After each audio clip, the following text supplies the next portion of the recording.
नमस्कार। स्वरूपानन्द हो हामीहरूको मोक्षको पद। मोक्षको पद हो, मोक्षको अनुभव हो स्वरूपानन्द। स्वरूप माने आफ्नो रूप, आफ्नो वास्तव रूप। वास्तव आफूलाई स्वरूप भनिन्छ। यो वास्तव आफूको सधैँको स्वभाव हो आनन्द, यसैले स्वरूपानन्द। स्वरूपानन्दको लगातार अनुभूति, सधैँको जो साक्षात अनुभव हो त्यो हो अनुभूति, अर्थात् स्वरूपानन्दको अनुभूति हो मुक्त स्वरूपको वर्णन। मुक्त भएकाहरूको स्थिति हो स्वरूपानन्द। आफ्नै स्वरूप जो केवल आनन्द हो, त्यो आनन्दमा स्थिति हो ज्ञानवानको स्थिति।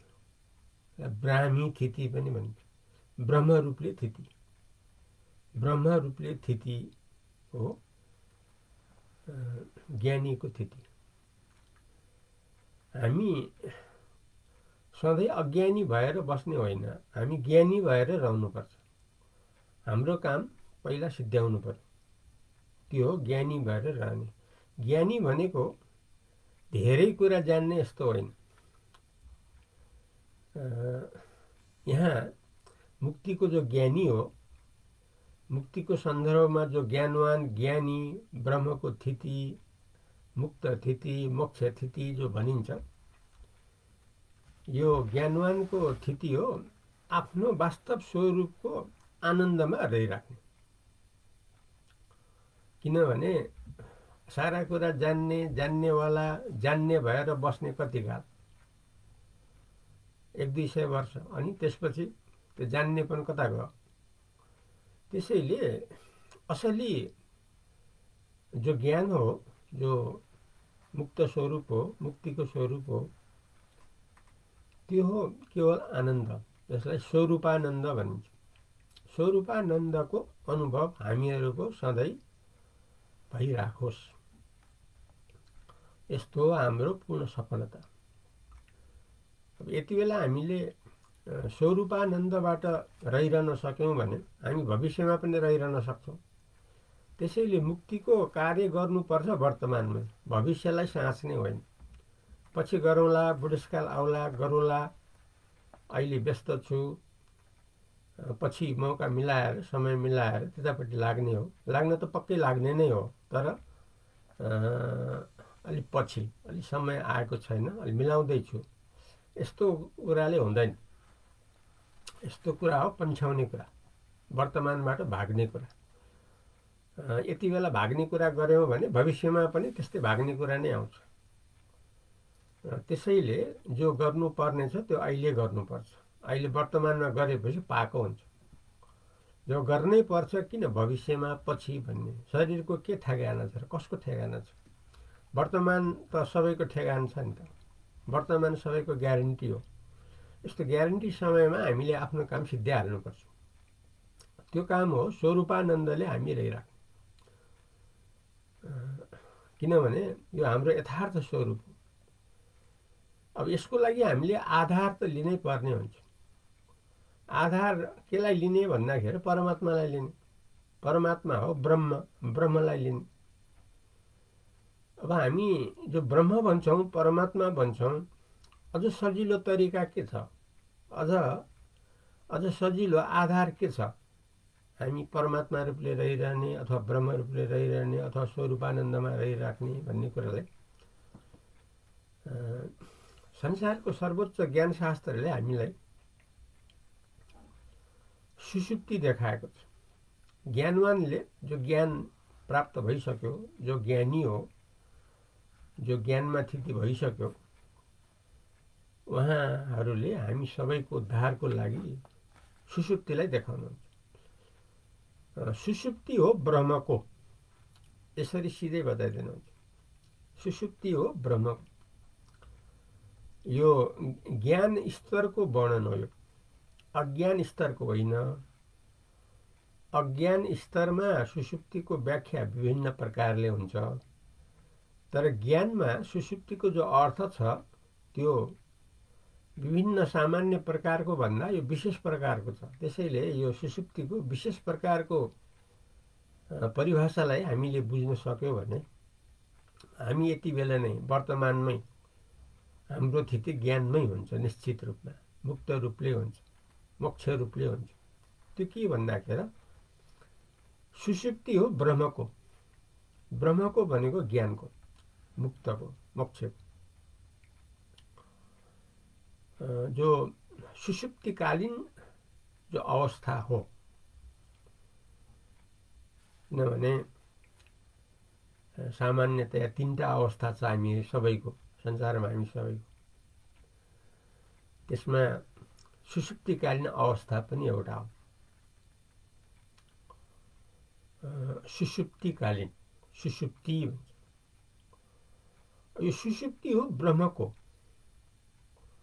ज्ञानमा रहिरहनलाई सुषुप्ति जस्तै भइराखे आफूले आफूलाई निर्णय गर्नु पर्यो, म ज्ञानमा रहिसकेको छु।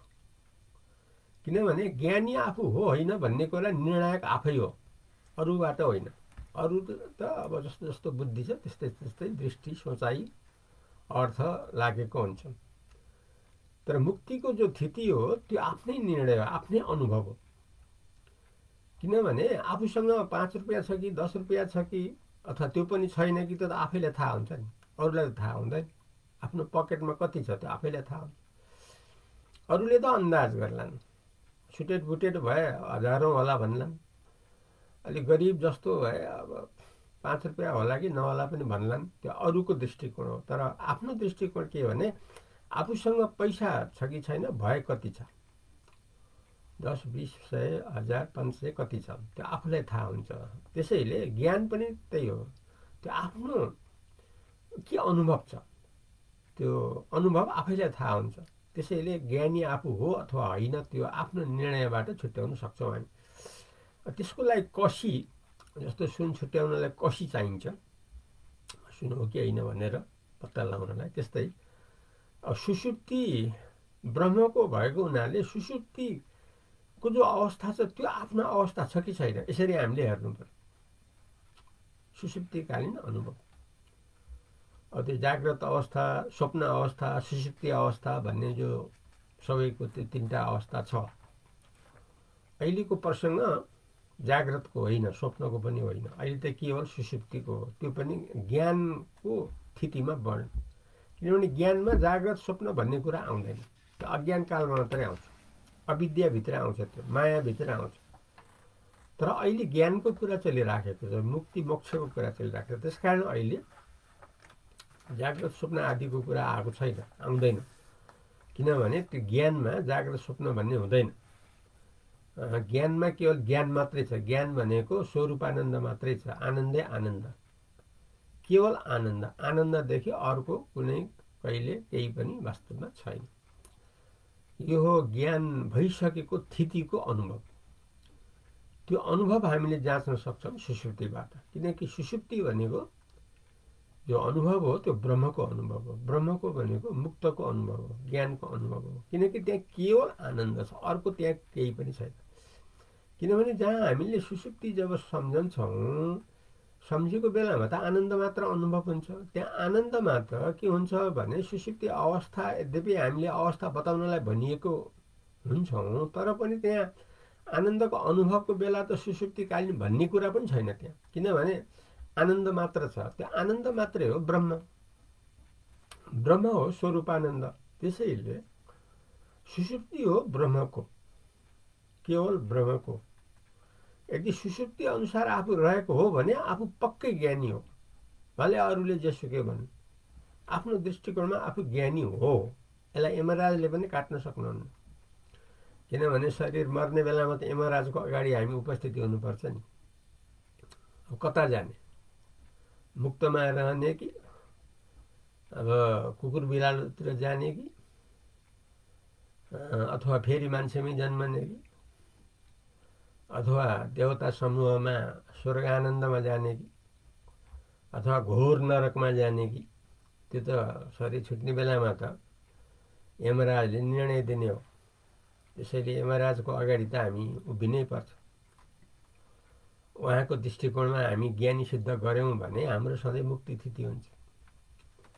त्यसैले त्यो जो शरीर छुट्ने बेला हो त्यो निर्णायक अवस्था हो। त्यति बेला हाम्रो जे स्थिति हुन्छ भविष्य त्यही हुन्छ। त्यति बेला हामी सुसुप्ति अनुसार रह्यौँ, यस्तो अत्यन्त दृढताबाट साक्षात् आनन्द मात्रको अनुभवमा हामी त्यो बेला पनि रह्यौँ भने यमराजले यस्तो अनुभव गर्नेलाई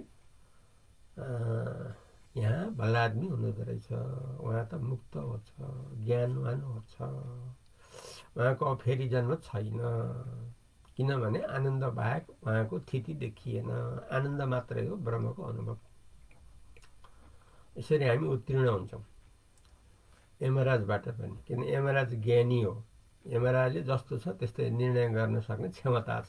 धर्मराज भनिन्छ यमराज, धर्मको मालिक। उहाँले यथार्थ छुट्याउनुहुन्छ सबैका लागि। त्यसैले हाम्रो मुक्तिको स्थिति के हो भन्दाखेरि स्वरूपानन्द, केवल आनन्द। आनन्ददेखि अर्को कहीँ केही छैन। यहाँ अविद्या भन्ने पनि छैन, अज्ञान भन्ने पनि छैन, माया भन्ने पनि छैन। किनकि माया जो थियो पहिला त्यो अहिले समाप्त भयो, माया अहिले छैन। अज्ञान पहिला थियो तर अहिले छैन, ज्ञान मात्रै छ। पहिला अविद्या थियो, अविद्याले संसार आएको थियो। अब संसारसहित जो बीज अविद्या हो त्यो बीजसहित कार्य कारण दुवै समाप्त भए। अविद्या कारण, कार्य संसार, कारण कार्य दुवै अब रहेन। ज्ञानको ज्योतिमा अरू केही रहँदैन। जस्तो आगोको अगाडि घुरपात केही पनि रहँदैन। त्यसैले हामीले घुरहरूलाई आगोमा जलाइदिन्छौँ। घुरहरूलाई, फोहोरोहरूलाई आगोमा जलाइदिएपछि के हुन्छ भने त्यो घुरहरू सबै आगोमा बदलियो, केवल आगो मात्रै रह्यो। आगो मात्रै भनेको त्यहाँ वास्तवमा अरू केही रहेन। त्यस्तै ज्ञान भनेको के हो भने ज्ञानले सारा अज्ञानलाई, अविद्यालाई, मायालाई नष्ट गरिदिन्छ र केवल ज्ञान मात्रै रहन्छ। र ज्ञानको अनुभव हो स्वरूपानन्द, केवल आनन्द, आनन्दै आनन्द। त्यसैले सुषुप्तिकालीन जो अवस्था हो त्यो अवस्था ब्रह्मको, त्यो स्वरूपानन्दको अवस्था हो, त्यो ज्ञानको अवस्था हो, परिपूर्णको अवस्था हो, त्यो साक्षात् पशुपतिनाथको अवस्था हो, त्यो साक्षात् निराकार शिवको अवस्था हो, साक्षात् निराकार विष्णु भगवानको साक्षात् अनुभव हो। किनकि केवल आनन्दमा रहनुहुन्छ। हामी पनि केवल आनन्दमा रहे हाम्रो स्थिति पनि केवल परमात्मा हो, केवल ज्ञान हो। यसैले यो जो परम उद्देश्य, परम लक्ष्य, सुख शान्तिमा रहने जो हो त्यो यहीँ आएर मात्रै टुङ्गिन्छ, यहीँ आएर समाप्त हुन्छ। केमा समाप्त हुन्छ भन्दा स्वरूपानन्दमा आएर समाप्त हुन्छ। त्यसैले सुषुप्तिको जो वर्णन छ ज्ञानकालमा दुई किसिमको हुन्छ। एउटा सुषुप्त भएर बसेको, सुषुप्तिकालीन जो अवस्था हो त्यही रूपमा केवल आनन्द मात्रै रहिराखेको, यति बेला अरू केही हुँदैन। अब त्यो जाग्रत कालमा सुषुप्तिको स्मरण गरेर म रातिमा भुसुक्क निदाएँ, केही पनि थाहा पाइनँ, निदाएको थिएँ तर केही पनि थाहा पाइनँ भन्ने यो त अज्ञानका कुरा हुन्। यहाँ त तीन विभाग छन्, तीन गुणका कुरा छन्, द्रष्टा दर्शन दृश्यका कुरा छन्। यो त सब समाप्त भइसक्यो। किनकि यसको बीज जो अज्ञान हो त्यो नष्ट भइसक्यो। जो कारण माया हो त्यो नष्ट भइसक्यो। कारण जो अविद्या हो त्यो नष्ट भइसक्यो। अहिले त केवल विद्या, केवल ज्ञान, केवल परमात्माको स्थिति, स्वरूपानन्द मात्रै। त्यसैले सुषुप्तिको यथार्थ वर्णन ज्ञानकालमा दुई किसिमको हुन्छ। एउटा चाहिँ सुषुप्तिकालीन अनुभवमा त्यो रहिरहनु सदा ज्ञानमा रहिरहेको स्थिति हो। यसमा हामी निश्चित रूपमा रहिरहन सक्छौँ। मापदण्ड यही हो। अर्को सुषुप्ति जो छ, जाग्रत कालमा स्मरण गरेर सुषुप्तिको त याद गरिरहने भन्ने कुरा, त्यो अविद्याभित्रको, अविद्या संस्कारभित्रको कुरा हो। त्यो अहिले ज्ञानको कुरा हो। ती अविद्या र संस्कार नष्ट भइसक्यो ज्ञानबाट। अहिले त ज्ञानको थिति हो। यसैले सुषुप्तिकालीन जो अनुभव हो, यही चाहिँ केवल आनन्द, स्वरूपानन्द, साक्षात् अनुभूति यसरी सदा रहिरहनु हो। ज्ञानी भएको आफ्नो लागि सबैभन्दा ठुलो प्रमाण। आजलाई यति नै गरौँ। भोलि नयाँ प्रसङ्गले आउँछु। तबसम्म अद्वैत प्रदीप बलरामजी सरस्वतीलाई बिदा दिनुहोस्। नमस्कार।